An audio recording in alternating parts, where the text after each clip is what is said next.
Hello and welcome to KSG news for aspirants. 10 minute में जान लीजिए देश और दुनिया के तमाम important current affairs. General studies से खुद को कर लीजिए अपडेट। 18 महीने पहले और 18 महीने वे फॉरवर्ड, इन सब से हो जाइए रूबरू।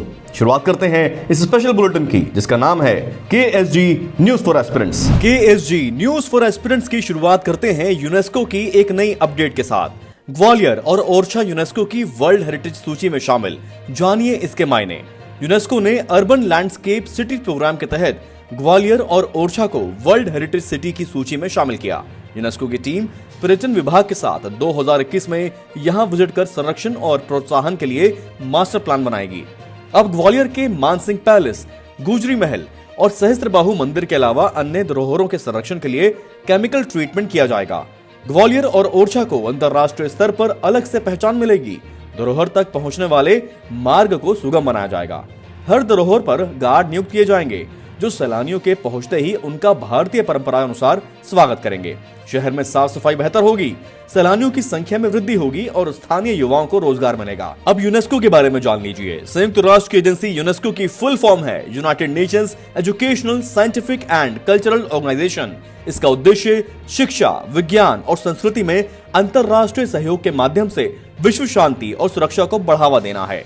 यूनेस्को दुनिया के मानव निर्मित ऐतिहासिक इमारतों और प्राकृतिक मूल्य वाले महत्वपूर्ण स्थलों को विश्व धरोहर घोषित कर अंतर्राष्ट्रीय संधियों और कानूनों के जरिए संरक्षण और प्रोत्साहन देती है। इसका मुख्यालय पेरिस, फ्रांस में है। इसकी स्थापना 16 नवंबर 1945 को लंदन में हुई थी। अब ग्वालियर से जुड़े कुछ जरूरी फैक्ट समझिए। ग्वालियर की स्थापना 9वीं शताब्दी में हुई थी और इस पर गुर्जर प्रतिहार राजवंश, तोमर, बघेल, कछवाहों और सिंधिया का शासन रहा था।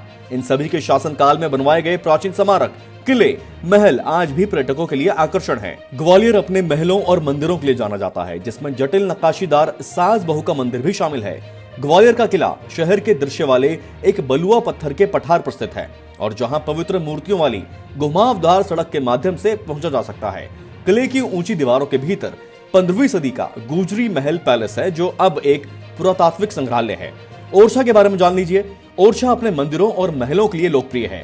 ये 16वीं शताब्दी में बुंदेला साम्राज्य की राजधानी थी। ओरछा में प्रसिद्ध स्थान राजमहल, जहांगीर महल, राम राजा मंदिर, राय प्रवीण महल और लक्ष्मी नारायण मंदिर है।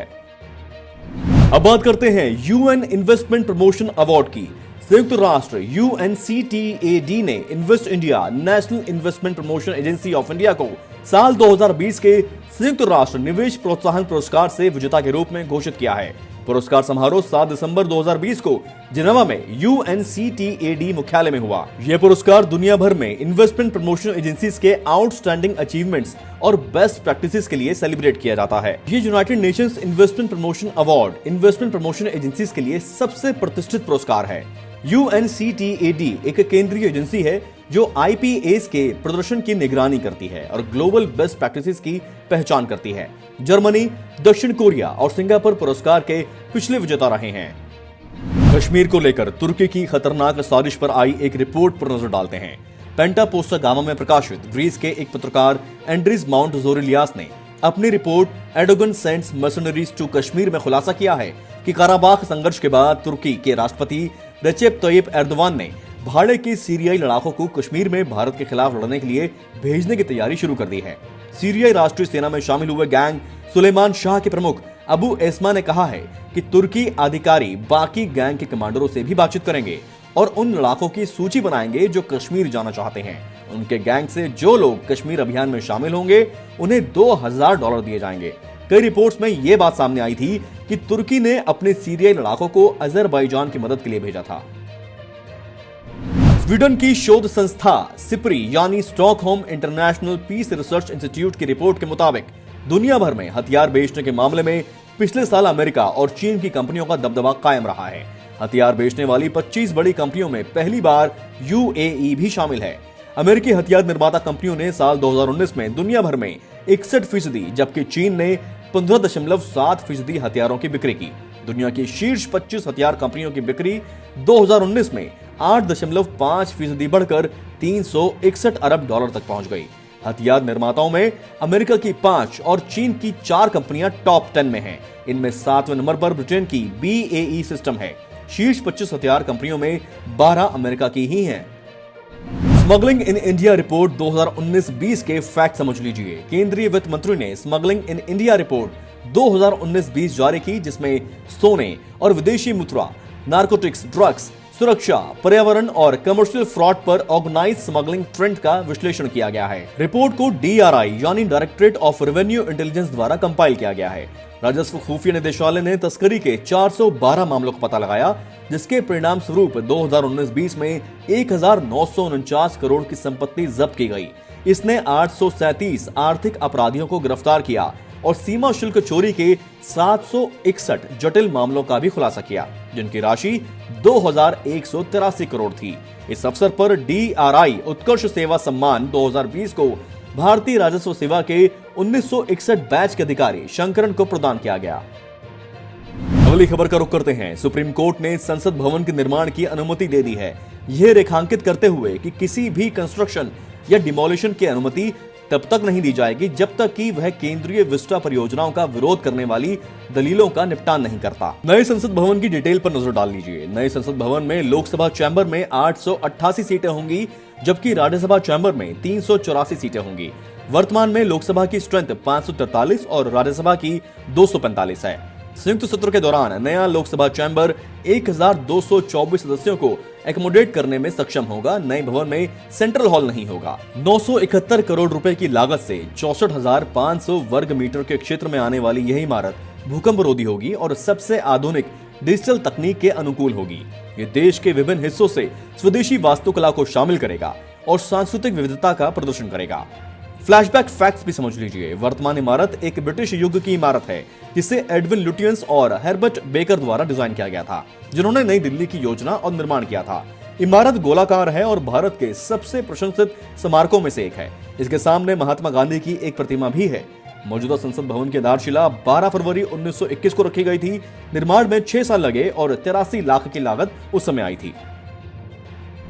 आयुष एक्सपोर्ट प्रमोशन काउंसिल के बारे में जाने सब कुछ। Ministry of commerce and industry और मिनिस्ट्री ऑफ आयुष ने आयुष निर्यात को बढ़ावा देने के लिए एक आयुष एक्सपोर्ट प्रमोशन काउंसिल का गठन करने का निर्णय लिया है।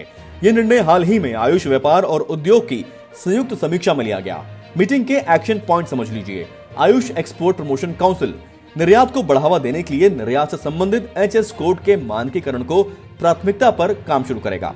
आयुष मंत्रालय आयुष उत्पादों और सेवाओं के लिए अंतर्राष्ट्रीय मानक विकसित करने के लिए भारतीय मानक ब्यूरो के साथ मिलकर काम करेगा। आयुष उद्योग आयुष उत्पादों की गुणवत्ता और मानकों को सुनिश्चित करने के साथ साथ मूल्य प्रतिस्पर्धा बनाने पर भी काम करेगा। आयुष ब्रांड इंडिया गतिविधियों में शामिल होगा। आयुष मंत्रालय को 9 नवंबर 2014 को आयुष विभाग को विस्तृत करके बनाया गया था। इसका मुख्यालय दिल्ली में है। आयुष की फुल फॉर्म है आयुर्वेदा, योगा एंड नेचुरोपैथी, यूनानी, सिद्धा एंड होम्योपैथी। आगे बढ़ते हैं। आंध्र प्रदेश में रहस्यमय बीमारी से दहशत का माहौल, 300 बीमार, 1 की मौत। आंध्र प्रदेश के एलुरु में फैल रही एक रहस्यमय बीमारी से रविवार को एक व्यक्ति की जान चली गई और करीब 300 लोग बीमार पड़ गए। सरकार ने दावा किया कि 22 प्रभावित क्षेत्रों से पानी के नमूने दूषित होने के कोई संकेत नहीं मिले हैं और सभी प्रभावित लोगों के ब्लड टेस्ट के बाद कोई वायरल इन्फेक्शन का पता भी नहीं चला है और रोगियों को कोविड-19 टेस्ट में भी नेगेटिव पाया गया। मंगलगिरी के अखिल भारतीय आयुर्विज्ञान संस्थान के डॉक्टरों की 5 सदस्यीय टीम को मरीजों के इलाज के लिए एलुरु भेज दिया गया है। 9 दिसंबर को मनाया जाता है अंतर्राष्ट्रीय भ्रष्टाचार निवारण दिवस यानी इंटरनेशनल एंटी करप्शन डे। 31 अक्टूबर 2003 को भ्रष्टाचार के खिलाफ संयुक्त राष्ट्र के सम्मेलन में ये प्रस्ताव पारित हुआ था। उसके बाद से हर साल 9 दिसंबर को अंतर्राष्ट्रीय भ्रष्टाचार विरोधी दिवस यानी इंटरनेशनल एंटी करप्शन डे मनाया जाने लगा। इसका मुख्य रूप से मकसद भ्रष्टाचार के बारे में लोगों के बीच जागरूकता पैदा करना है।